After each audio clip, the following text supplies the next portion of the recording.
All right. Welcome back to Scorched Earth, the podcast, the sports podcast. It's really going to get good in a couple weeks. Just bear with me. Trust me. I know you're enjoying every moment of this.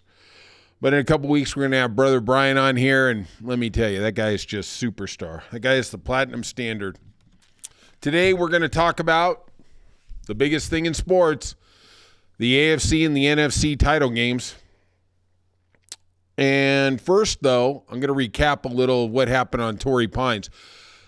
I'm a big golf fan. I'm really a big sports fan, period. But, man, I was watching that tournament at Torrey Pines, San Diego, and the wind has been coming through. And I am telling you, that was more of a test for a U.S. Open type of situation than we actually seen in the last couple of years at Pinehurst, etc. Man, the winning score was 8 under by Harris English, and he was actually 1 over for the day. Sam Stevens came in second. He fired it down. He was 4 under for the day, which that's like shooting a 60. I'm telling you right now. Andrew Novak came in third. He was 2 over today. Sungjae M, one of my favorite golfers, came in fourth. He was 1 under for the day. The wind was just brutal. They're actually coming back there in a month.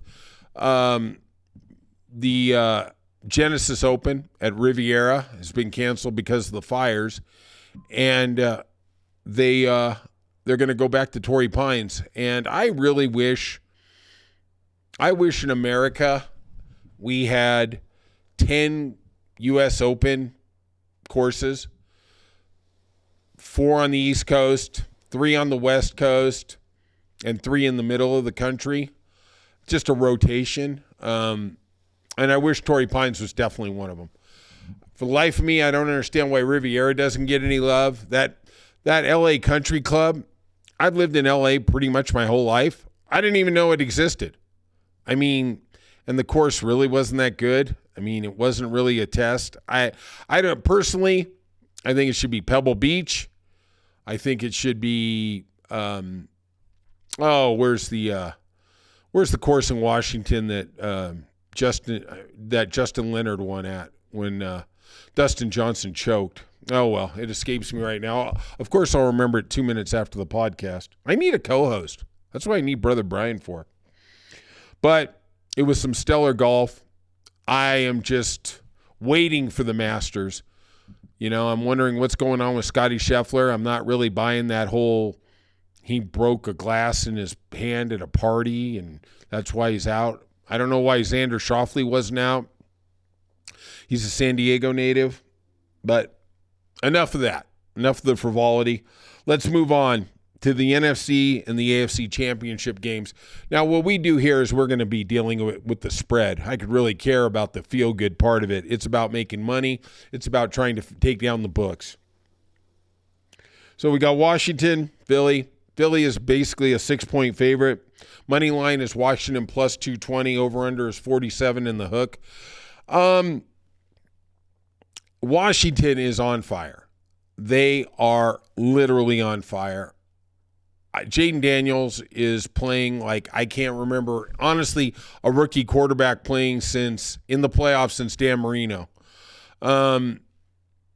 They are just firing on. I just still am stunned at what they did to Detroit. I understand Detroit had some injuries, but at the end of the day, you still got to put points on the board, and they did. They just were not stopped at all. Every time there was a challenge, they came up with it. I do worry. And this is truly the biggest worry. And if you're a bettor, this is something you really got to be worried about. In the big games, I hate coaches who always go for it on 4th downs and don't take the 3 points. That is actually what cost Detroit from going to the Super Bowl last year. They should have took the 3 points in the third quarter, went back up by 17. They went for it. They were stuffed, and boom. Next thing you know, we're watching San Francisco fly to the Super Bowl against Kansas City. And they may never get back. We'll see. To me, the biggest key in this game, everybody's going to tell you Saquon Barkley, yeah, that's a big one. To me, it's Jalen Carter. Can he get to Jaden Daniels?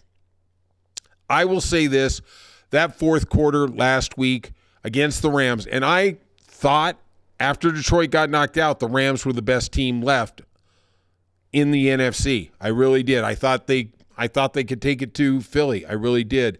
But Philadelphia's got the home field. They got Jalen Carter, but I'm still going to pick Washington. The biggest reason is I don't trust Jalen Hurts. I don't.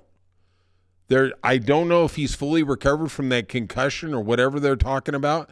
And I really do think Washington, with Dan Quinn being a defensive guy, is going to be able to hold Saquon Barkley to 100, 120 yards. And really, that's all you need. The thing about Saquon is he can get the 6, 8 yards.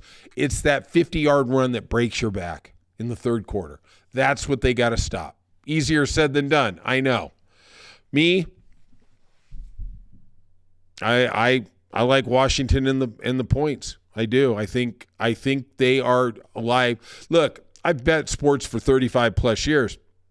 There's 3 things that can happen in a game.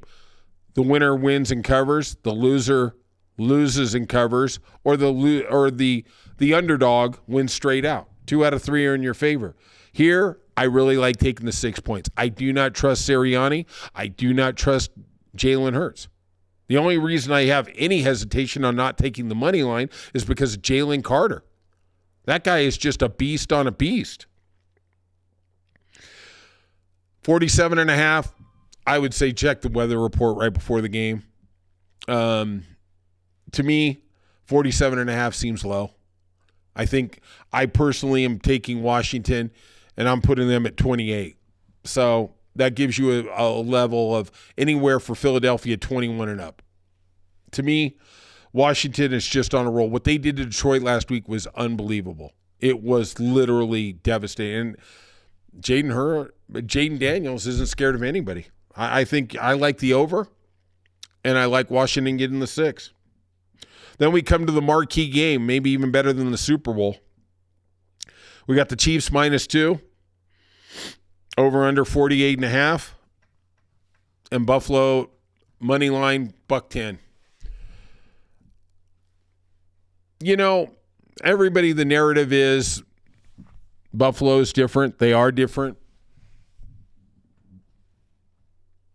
They beat Baltimore last week. And we are looking at maybe the regenesis of that whole organization.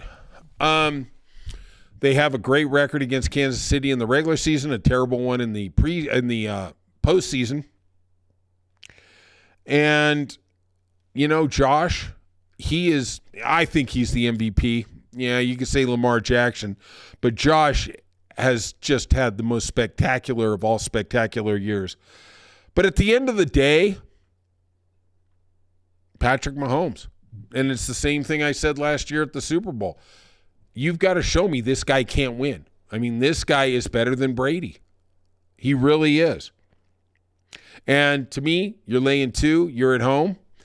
I'm going to tell you right now, it's coming down to a field goal. I'm not a big Harrison Butker fan. But at the end of the day, you give me the home team and I only have to lay 1.5 or 2. I'm doing it. The 48.5 kind of scares me. I'm kind of leaning towards the under, but really I don't have any play on it.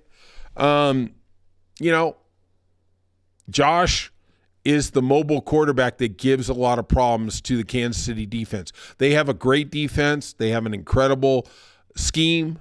Spagnuolo is amazing, but I don't know. Josh can give him problems. He can give him problems, and I don't know. So there's my 4 picks. I'm not really a big fan on the under, but that's the way I would lean in this game. I like the Chiefs minus the spot, too. I like Washington plus the 6, and I definitely like the Washington-Philly game over. Hey, hit the subscribe button, leave some comments, and you know what? I hope you cash nothing but winners.